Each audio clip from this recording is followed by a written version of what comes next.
Class 10. Today's topic is the fundamental theorem of arithmetic.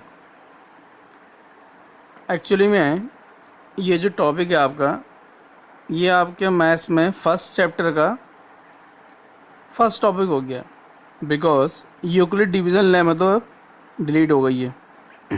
तो Euclid division lemma delete हो गई तो उसके बाद जो फर्स्ट टॉपिक था, उसके बाद जो सेकंड टॉपिक था आपका, वो बन जाएगा आपका first topic, and this is the fundamental theorem of arithmetic. तो फंडामेंटल थ्योरम ऑफ अरिथमेटिक क्या होती है? Every composite number can be expressed और factorize as a product of primes means prime numbers, and this factorization is unique apart from the order in which the prime factors occur. कहने का meaning ये है कि कोई भी आपके पास एक कंपोजिट नंबर है, वो उस कंपोजिट नंबर को आप लोग उसके फैक्टराइज कर सकते हैं उसको, या फिर उसको एक्सप्रेस कर सकते हैं प्रोडक्ट ऑफ प्राइम्स के, मीन्स प्राइम नंबर के प्रोडक्ट के फॉर्म में। और जो प्राइम नंबर्स होंगे अब ये सारे क्या होने वाले हैं आपके पास? यूनिक होंगे। यूनिक मतलब जो आंसर होगा आपका वो एक ही होगा। ये जो प्राइम नंबर्स होंगे वो एक टाइप से होंगे। ऐसे नहीं होगा कि किसी ने कोई सॉल्व किया उसके कुछ और प्राइम नंबर आ रहे हैं, किसी दूसरे ने किया उसके कुछ और प्राइम नंबर आ रहे हैं। इसके लिए बेस्ट वे समझने के लिए एग्जांपल है इसमें 24 एक कंपोजिट नंबर है। अब इसको कैसे लिखा? 2 इंटू 2 इंटू 2 इंटू 3, 2 2 जा 4, 4 2 जा 8, 8 3 जा 24। और इसको एक और वे है लिखने का 1 2 3। तो 2 कितने टाइम्स अपीयर है? 3 टाइम्स। तो 2 to the power 3 into 3। Second है 30 को लिखेंगे 2 3 जा 6 5 जा 30। तो ये हो गया आपका प्राइम फैक्टराइजेशन। अब आप अगर इसमें नोट करेंगे, ये जो प्राइम फैक्टराइजेशन है आपका, ये यूनिक है आपका। सिर्फ आप लोग इसका ऑर्डर चेंज कर सकते हैं। ऑर्डर चेंज इस टाइप से हो सकता है, इसमें 3 किसी ने पहले लिख दिया, 2 बाद में लिख दिया, या 5 पहले लिख दिया, 3 बाद में लिख दिया। तो सिर्फ ऑर्डर चेंज हो सकता है, अदरवाइज बाकी ये सारी चीज़ें क्या होंगे? यूनिक होंगी। यूनिक इस टाइप से होगी कि 30 के जो प्राइम फैक्टराइजेशन जो मैंने किए किसी और ने किए होंगे तो वो भी सेम यही होंगे। ऐसा नहीं होगा कि उसके प्राइम फैक्टर कुछ और आ जाए या मेरे कुछ है, ऐसा नहीं होने वाला। इसमें एक नोट है, the prime factorisation of a natural number is unique except for order of its factors. तो ऑर्डर ऑफ फैक्टर्स क्या हो सकता है आपका? वो चेंज हो सकता है, अदरवाइज बाकी प्राइम फैक्टराइजेशन सेम होंगे। इसमें also we can find the HCF and LCM of 2 positive integers using fundamental theorem of arithmetic, and this method is also called the prime factorisation method. हम लोग क्या कर सकते हैं, कोई भी 2 पॉजिटिव इंटीजर्स होंगे उनके एचसीएफ फाइंड कर सकते हैं, उनके एलसीएम फाइंड कर सकते हैं by using the fundamental theorem of arithmetic. ये मेथड बहुत पहले से आप लोगों ने पढ़ा हुआ है, वही मेथड है। पहले हो सकता है आपने डायरेक्ट मेथड का यूज़ किया होगा, आपको ये पता नहीं रहा होगा कि ये फंडामेंटल थ्योरम है, बट नाउ इसका नाम अब से क्या हो जाएगा? Fundamental theorem of arithmetic. एक एग्जांपल इसमें find the LCM and HCF of 6 and 20 by the prime factorisation method. तो प्राइम फैक्टराइजेशन मेथड से इसका हमने क्या फाइंड करना है? HCF and LCM. तो वी हैव 6, तो 6 है आपका, 6 को लिख सकते 2 इंटू 3। और अगर आप ध्यान से देखेंगे इनको, अगर आपने काउंट करके लिखना कि कितने टाइम 2 आया, कितने टाइम 3, तो 2 आपका 1 टाइम है, 3 भी आपका कितने टाइम है? 1 टाइम। तो 2 की पावर 1, 3 की पावर 1, एंड 20 हो जाएगा आपका 2 2 जा 4 5 जा 20। तो 2 कितने टाइम अपेयर है? 2 टाइम। तो 2 to the power 2 into 5 HCF. तो एचसीएफ हो जाएगा आपका 6 एंड 20 का product of the smallest power each common prime factor in the number. इन दोनों में जो कॉमन है, जो नंबर क्या होगा आपका कॉमन, उसकी स्मॉलेस्ट पावर लेनी है आपने। उसकी क्या लेनी है आपने? स्मॉलेस्ट। तो 6 में 2 की पावर 1 है और 20 में 2 की पावर 2 है। तो 2 की पावर 1 मतलब 2 कॉमन है, तो एक में 1 पावर है, एक में कितनी पावर है? 2। तो 1 और 2 में स्मॉल कौन सा हो गया आपका? 2। तो 2 की पावर 1 और 2 टू द पावर 1 का मतलब होता है कितना? 2 आपका। तो ये हो गया इसका एचसीएफ। सेम ऐसी होगा इसका एलसीएम। तो एलसीएम फाइंड करने का तरीका है, एलसीएम हो जाएगा आपका 6 and 20 product of the greatest power of each prime factor involve in the number. तो इसमें जो ग्रेटेस्ट पावर है, जितने भी आपके पास प्राइम फैक्टर हैं वो सारे लिख देंगे। तो 2 की इसमें ग्रेटेस्ट पावर कितनी थी दोनों में? Two to the power two greatest है, 3 की पावर 1, 5 की पावर 1, तो टू टू द पावर 2 कितना होता है आपका 4, 3 टू पावर 1 1, 3 की पावर 1 कितना होता है आपका 3, एंड 5 टू पावर कितना हो जाएगा आपका 5, तो 4 3 जा 12, 12 5 जा 60, तो 60 इसका क्या जाएगा आपका LCM। इसमें एक नोट है, एक और टॉपिक इसमें, for any two positive integers A and B, HCF of A and B into LCM of A and B is equal to A into B. It means product of two numbers. इसको दूसरे language में ऐसा बोल सकते हैं कि HCF of A and B into LCM of A and B is equal to product of two integers और two number. इसके बाद आती है इसमें एक्सरसाइज 1.2 जो आपके पास टेक्स्ट बुक है NCERT की।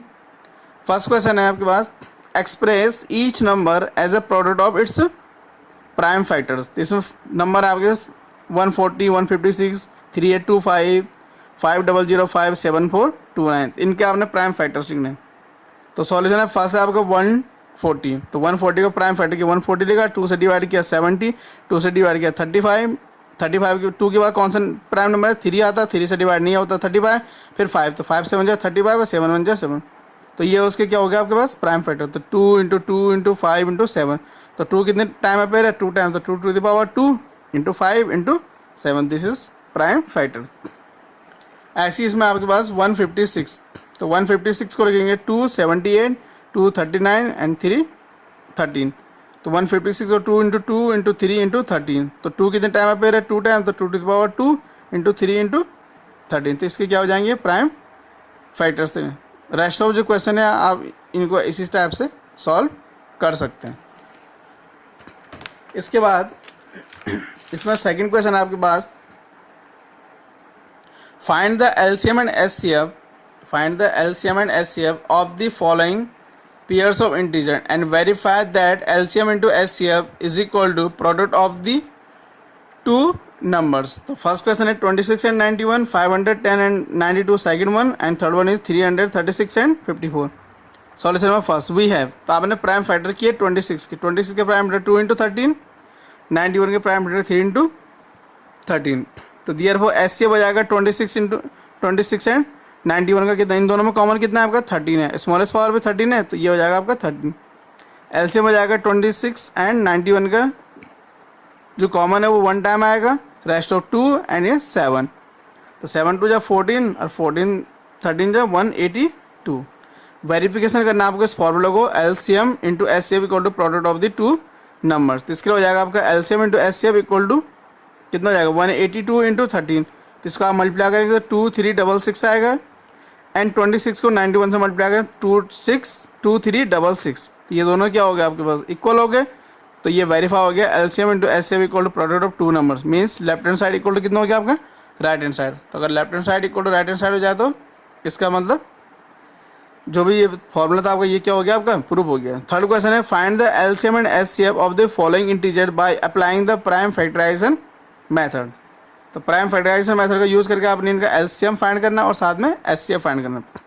फर्स्ट क्वेश्चन है 12, 15 एंड 21, सेकंड है 17, 23 एंड 29, थर्ड है 8, 9 एंड 25।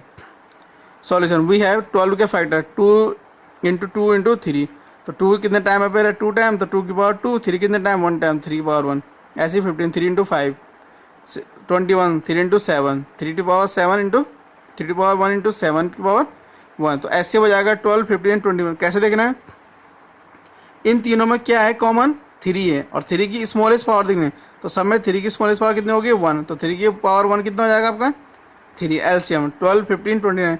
इन सब में जो कॉमन है वो है 3 की पावर 1, वो आ गया।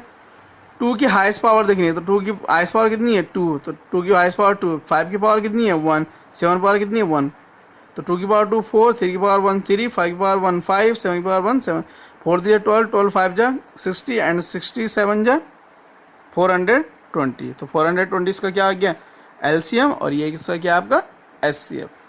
तो ये आपके पास सॉल्यूशन है इसका इस वाले क्वेश्चन का। इसके बाद जो सेकंड पार्ट है आपका इसका और थर्ड पार्ट, इसको आप इसी टाइप से सॉल्व कर सकते हैं, इजी है, ज़्यादा टफ तो नहीं है। नेक्स्ट है आपके पास क्वेश्चन नंबर 4। क्वेश्चन नंबर 4 में आपके पास given that SCF of 306,657 is equal to 9 है. Find LCM 306,657. तो इसका सॉल्यूशन गिवन है आपका, एचसीएफ गिवन है इन दोनों का आपका, और आपको पता है we know HCF into LCM is equal to product of the number. तो HCF into 306,657 into LCM equal to इन दोनों नंबर का प्रोडक्ट. और अगर एचसीएफ की वैल्यू कितनी है 9 गिवन है, इसको आप यहाँ पुट करेंगे और लेफ्ट में ये मल्टीप्लाई में तो राइट में जाके डिवाइड, इसको डिवाइड करने पर आपको ये नंबर मिल जाएगा. This is the LCM of this number. Last question इस एक्सरसाइज का, check whether 6 to the power n can be and with the digit 0 for any natural number n. तो 6 की पावर n है, n क्या natural number है, natural number होता है आपके 1 to 9. तो 1 की जगह 1 से 9 तो कोई भी नंबर लगाएं, उसको सॉल्व करें. तो वो कह रहे हैं क्या ये नंबर, जब आप इसको सॉल्व करें, जैसे वो आपने 1 लगाया तो 6 हो गया, 6 में 0 नहीं है, 2 लगाया 36 हो जाएगा आपका. 36 में क्या उसका यूनिट डिजिट 0 आ रहा है, नहीं आ रहा है. 3 लगाएंगे 216, उसका भी यूनिट डिजिट. तो इस टाइप से क्या ये हो सकता है. तो सॉल्यूशन आपका, if the number 6 to power n for any n were to end with the digit 0 then it would be divisible by 5. अगर इसको 0 होना है, इसके यूनिट डिजिट को 0 होना है, तो इसका मतलब इसको 5 से डिवाइड हो जाना चाहिए, क्योंकि स्मॉलेस्ट नंबर कौन सा है जिससे हम डिवाइड करते हैं 0 आ जाए 5 है, तो 5 से डिवाइड हो जाना चाहिए. लेकिन अगर आप देखते हैं कि 6 की पावर n को लिख सकता है 2 इंटू 3 की होल पावर n, तो 2 की पावर n इंटू 3 की पावर n. तो ना तो 2 5 से डिवाइड होता है, ना ही 3 किससे डिवाइड होता है 5 से. और प्राइम फैक्टराइजेशन मेथड जो फंडामेंटल थ्योरम है अर्थमेटिक को क्या कहती है कि किसी भी कंपोजिट नंबर के जो प्राइम फैक्टर है वो यूनिक होते हैं. इसका मतलब 2 और 3 के अलावा इसके कोई और दूसरे नंबर तो आ नहीं सकते. इसका मतलब 6 to power n के 2 प्राइम फैक्टर आ गए, दैट इज 2 and 3. ना 2 3 से डिवाइड 5 से डिवाइड होता है, ना ही 3 5 से divide. So the uniqueness of the fundamental theorem of arithmetic guarantees that there are no other primes in the factorization of 6 to the power n. So there is no natural number n for which 6 to the power n ends with the digit 0. तो 0 से ये इसके किसी भी number में 0 नहीं आ सकता. Means ये 6 की पावर 1 6 हो जाएगा, 6 की पावर 2 36, 6 की पावर 3 216 एंड सो ऑन चलता रहेगा. तो कभी भी इसके यूनिट प्लेस में क्या नहीं आएगा, आपके पास 0 नहीं आएगा. तो ये आपकी एक्सरसाइज 1.2 कंप्लीट हो गई है. इसके बाद हम तुरंत मिलेंगे आपको बहुत जल्दी नेक्स्ट एक्सरसाइज के लिए. Thank you class.